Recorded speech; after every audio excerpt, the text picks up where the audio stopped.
कोतवाल Hyderabad city police Anjani Kumar ने police महकमे के लिए कोविड वैक्सीनेशन प्रोग्राम के तहत कई पुलिस ओहदेदारों के हमरा कोविड के टीके लिए। ये 2 रोजा टीका अंदाजी प्रोग्राम सिटी ट्रेनिंग सेंटर पेटला बुरुज हैदराबाद में मुनक्किद की गई है। अब तक के 30% पुलिस एहलकारों ने वैक्सीनेशन प्रोग्राम का इस्तेफादा किया है और डॉक्टरों ने बताया है कि अभी तक के कोई शिकायत मसूल नहीं हुई है। और अंजनी कुमार ने सारे पुलिस महकमे से गुजारिश की है कि वो वैक्सीनेशन ड्राइव से इस्तेफादा करें। इस प्रोग्राम में साउथ जोन डीसीपी गुजराव भोपाल, डीएमएचओ हैदराबाद के doctors doctor Venkat, doctor Ramakrishna, doctor Munawwar, doctor Saxena, vaccination CTC centre in charge Ramchandra, additional DCP CTC Sunita Reddy और दूसरे ओहदेदार भी मौजूद थे।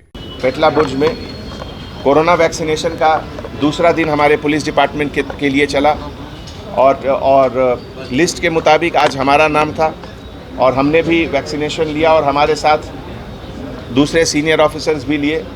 ऐसे मौके पे सभी पुलिस ऑफिसर्स को मैं रिक्वेस्ट करता हूँ कि आपके सेफ्टी के लिए, आपके फैमिली के सेफ्टी के लिए, आपके शहर की सेफ्टी के लिए ये गवर्नमेंट के तरफ से वैक्सीनेशन प्रोग्राम चल रहा है।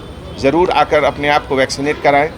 और ऐसे मौके पे हम सभी हेल्थ डिपार्टमेंट के वर्कर्स को, हमारे हेल्थ सेक्रेटरी साहब को, कलेक्टर मैडम को, डीएमएचओ साहब को, सबको बहुत तहे दिल से शुक्रिया अदा करता हूं कि बहुत प्रोफेशनल तरीके से हर सेंटर में बहुत सफाई के साथ, बहुत प्रिकॉशन के साथ ये प्रोग्राम चल रहा है, जिससे कि हमारे सोसाइटी के सभी लोग को बेनिफिट होगा। Thank you.